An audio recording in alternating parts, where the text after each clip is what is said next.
Types of artificial intelligence. Weak AI versus strong AI. Weak AI, also called narrow AI or artificial narrow intelligence, ANI, is AI trained and focused to perform specific tasks. Weak AI drives most of the AI that surrounds us today. Narrow might be a more accurate descriptor for this type of AI, as it is anything but weak. It enables some very robust applications, such as Apple's Siri, Amazon's Alexa, IBM Watson, and autonomous vehicles.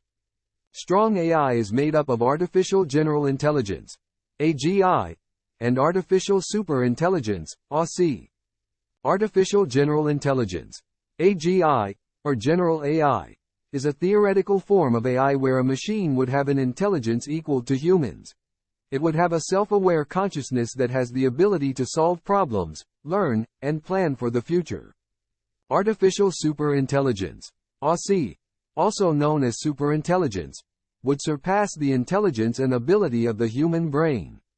While strong AI is still entirely theoretical with no practical examples in use today, that doesn't mean AI researchers aren't also exploring its development. In the meantime, the best examples of ASI might be from science fiction, such as HAL, The Superhuman, Rogue Computer Assistant in 2001, A Space Odyssey.